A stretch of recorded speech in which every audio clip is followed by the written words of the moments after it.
Jai Hind everyone. I am going to start a series of vocab which is more helpful for CDS, NDA and all the competitive exam.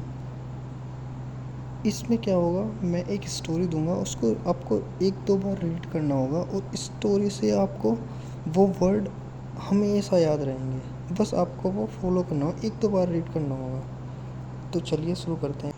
I know कुछ समझ में नहीं आया होगा, चलिए एक बार मैं समझा देता हूँ। एक बार की बात है, once upon a time there was a valiant soldier यानी बहादुर, वैलियंट यानी बहादुर, ब्रेव सोल्जर रहता था। हु नेवर शोड क्वार्टाइज, जिसने कभी भी शोड नहीं गई क्वार्टाइज में कायरता नहीं दिखाई कभी भी, यानी कि बहुत ब्रेव था। दो he lived in a desolate village, वह कहाँ रहता था? एक डिसोलेट विलेज में। कहाँ रहता था? डिसोलेट में। बस आपको यही कीवर्ड पढ़ना है, कहाँ रहता था? डिसोलेट विलेज में। डिसोलेट यानी कि एक अकेला, सुनसान, कहाँ? गांव में रहता था। His heart was full of altruism, उसका हृदय कैसा था? Full of altruism. Altruism means परोपकारी से भरा हुआ था उसका हृदय। वन डे, एक दिन की बात है, his enemy try to cajole him. What is the meaning of cajole? Cajole यानी परसुएड यानी मना ले, यानी कुशामंद करने लगे उसे, बिट्रे करने लगे। हिज कैजोल यानी कि परसुएड, मनाने लगे। कैसे? कि betraying his country but his sternly refused the offer. उसने क्या करा? वो जो मनाने लगे अब धोखा देने के लिए, बिट्रे करने के लिए, उन्होंने क्या करा? रिवफ्ट कर दिया उस ऑफर को। ठीक है, रिबफ्ट यानी कि रिजेक्ट कर दिया। इंस्टेड, वास्तव में, ही डिलीवर्ड एन एलोक्वेंट मीन्स एक ऐसी एलोक्वेंट स्पीच यानी प्रभावशाली स्पीच दी उन्होंने टू हिज फेलो विलेजर्स, जो वहाँ के गाँववासी थे उनको।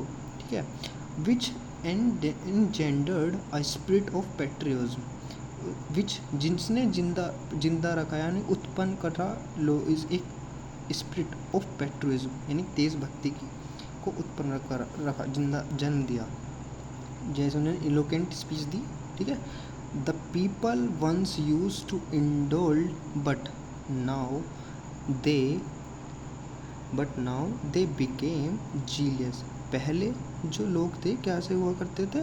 Indolent mean lazy, but now they became zealous, वे उत्साह से भरे। क्यों उत्साह से भरे? इलोकेंट स्पीच से। ठीक है, even when the enemies try to quash their courage, हालांकि जो उनके दुश्मन थे उन्होंने प्रयास करा। Quash, what is the meaning of क्वेश?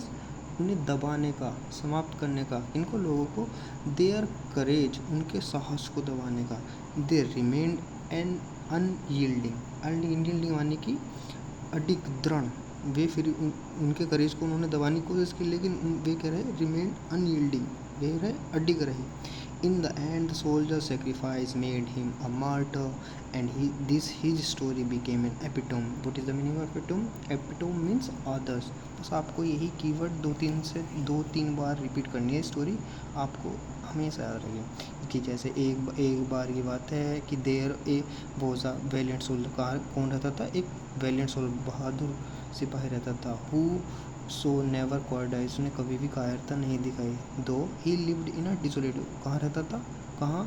Desolate village. Desolate से याद रखो कि एक सुनसान गांव में। His heart was full of altruism, परोपकार से भरा हुआ था।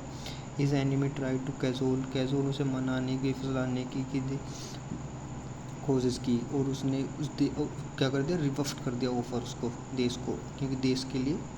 ठीक है, instead he delivered an eloquent speech, हालांकि उसने एक एलोक्वेंट स्पीच दी। एलोक्वेंट है प्रभावशाली स्पीच दी, किसको? गाँववासियों को, जिससे उनके अंदर क्या हो रही? देशभक्ति की भावना उत्पन्न हुई, एंडेंजर्ड हुई। The people once use to indolent, जो पहले लोग आलसी, लेजी हुआ करते थे, वो कैसे हो गया? जीलियस, उत्साह से भर गए। ठीक है, even when the enemies try to quash their courage, हालांकि उन्हें दबाने की कोशिश करी। क्वेश देयर करेज, उनके फिर भी क्या रिमेन भी क्या रहे? अनयील्डिंग यानी अडिग और दृढ़। In the end the soldier sacrifice made a martyr and his story became an epitome. Epitome मतलब कि एक आदर्श मूर्त रूप बन गए कि वो जो सोल्जर थे भाई अर्थात बन गए हमारे। बस आपको ऐसे ही बार बार ये रिपीट करना है और आपको ये वर्ड हमेशा रहेंगे, ये याद रहेंगे। अगर आपको अच्छा लगा हो तो लाइक करें, और अगर आपको ये वर्ड्स आपको चाहिए एक ही पेज पे तो मैं वो नेक्स्ट वीडियो में डाल सकता हूँ, इफ़ यू वांट। ओके, जय हिंद।